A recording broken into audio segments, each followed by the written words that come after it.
Jordan B. Peterson, We Who Wrestle with God Tour. If you say the truth and nothing else, you'll have an immense adventure as a consequence. You won't know what's going to happen to you, but the truth will reveal the world the way it's intended to be revealed, and the consequence for you will be that you'll have the adventure of your life. Live at DAR Constitution Hall for 2 nights, June 9th and 10th. Get tickets now at Ticketmaster.com. Welcome to Pennsylvania in Focus. I'm Eliana Kernodle, standing in for Kristen Smith today. And today we're talking about zoning and land use regulation debates in the General Assembly. Joining me to tell us more about this is Pennsylvania reporter Anthony Hennon. Anthony, what bills were proposed concerning zoning? Yeah, so this is a growing debate in Pennsylvania. We've seen this in other states where there's been a supply and demand issue where we're not building enough homes, and so prices are going up and people are getting pushed out of neighborhoods, if not the entire state. Pennsylvania is not as bad as some places like California has become the poster child for this issue. But the problem's creeping up. There's estimates that Pennsylvania is short 100,000 housing units. We see prices rising in places like suburban Philadelphia, suburban Harrisburg, Northeast Pennsylvania, big cities and small towns, both because of a lack of housing. So unsurprisingly, from some of these areas, we're seeing bills trying to address this problem. Representative Josh Siegel, who's a Democrat out of Allentown, is pushing a number of bills. But this week, the House Local Government Committee was hearing about 2 different bills of his. HB 1976, which would allow mixed-use housing in areas zoned exclusively for office space, and HB 2045, which would basically allow duplex, triplex, and quadplex housing in single-family areas. And so these bills are interesting. They passed a committee vote, 1411 and 1312, but they're really highlighting this tension that we're finding in Pennsylvania, which is somewhat out of character. Democrats are making this argument to loosen restrictions and let the free market work, whereas Republicans are a little more gun-shy about it, and they're arguing that the state should not override local decision-making on things like zoning or housing matters. So this is kind of a new divide, and one that doesn't split neatly along partisan lines either, because you have some Republicans who are very insistent on local control, but you also have some Republicans who are arguing, the big problem here is zoning restrictions, other regulations, and basically all these barriers preventing more housing from getting built. And Representative Rader, a Republican, argued that there are factors other than zoning that are to blame for stopping developers. What are his concerns? Yeah, so Rader was very vocal during these hearings on Wednesday. He argued, we want the local control. We want the local people to make those decisions. We don't want the state stepping in saying you have to do it. He was arguing rather than upsetting local control, which he called the basis of our Commonwealth, he pointed to problems with permitting, with regulations and restrictions from the Department of Environmental Protection. He said, I know a lot of developers that don't want to get involved in it because it just costs too much. If we can drive down those costs, perhaps they would be more willing to do it, which I think is a fair point, and it's one that Siegel also agreed with. But Siegel argued that is not the only roadblock here with housing, because fundamentally, yes, there's problems with permitting, and I've written about this before, where it takes Pennsylvania months longer than states down south where people are actually moving to actually get a house built.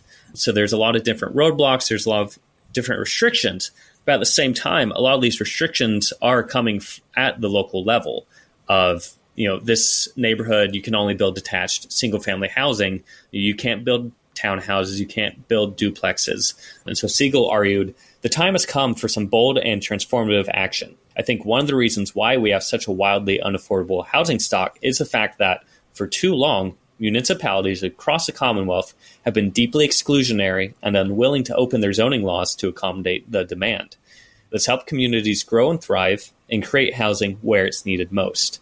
So I think, looking at statewide restrictions, issues with regulations, it's not that there's no traction there, but it seems like Republicans like Rader are trying to focus on that part of the puzzle, whereas Siegel is arguing that's only one piece and there's much more to be done. And Representative Rader also offered an amendment during the process that wasn't adopted, but what was that and what was the idea behind it?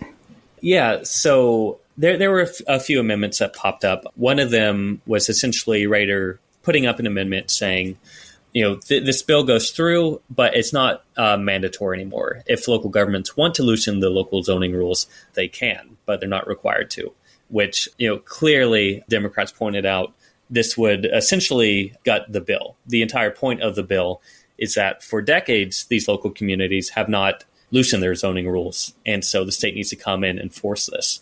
And, Pennsylvania has a long, long history of turning things over to local control and also having a very decentralized local government structure. You look at a place like Allegheny County, which has Pittsburgh, and there's so many small boroughs, or you'll see towns or smaller of just 2,000 people. So you get a lot of this local pride that this town has its own city clerk or its own small town mayor or manager. And so Rader was arguing, I'm concerned about the rights of the township. I think they shouldn't have to be required to do it. They should do it if they so choose. But Siegel was pointing out, this tradition of local control is not consistent. It can be very arbitrary in some cases. The state, in sometimes, letting local governments pass a minimum wage law, then local control gets overridden by the state. But with things like zoning, legislators have been a bit more gun shy of actually saying, yes, this is a problem, we need to override it. We've seen this, some Republicans have said that they may have to preempt local control to deal with zoning and the housing shortage. Back last May 2023, Senator Gene Yaw made that argument in a Senate hearing. Clearly, there's some heavy divides on this, and there's a long tradition of, at least on zoning, not being willing to override local control. But I think, if we see demand going up and we see prices rising, but we don't see supply to catch up here, that's going to be a harder pill to swallow. How would it be different to have a bill giving local entities the option? Don't they already have the option to make these sorts of rules? Yes, exactly. That's basically that is the status quo. And this was pointed out for why the amendment failed of, no state law, no local law is stopping these localities from going in and saying, hey, we're going to loosen up these zoning restrictions. But what's stopping it is sort of having no momentum there on the local level. And so the argument is this is a statewide problem. Local townships, local zoning boards are not responding to this problem. Therefore, the state needs to come in. So we've seen in some polls where the public is supportive of statewide action to loosen zoning controls. But on the local level, very few elected officials or zoning board members are willing to push this. Well, Anthony, thank you for your insights on this story. Listeners can keep up with this story and more at thecentersquare.com. Jordan B. Peterson, We Who Wrestle with God Tour. If you say the truth and nothing else, you'll have an immense adventure as a consequence. You won't know what's going to happen to you, but the truth will reveal the world the way it's intended to be revealed, and the consequence for you will be that you'll have the adventure of your life. Live at DAR Constitution Hall for 2 nights, June 9th and 10th. Get tickets now at Ticketmaster.com.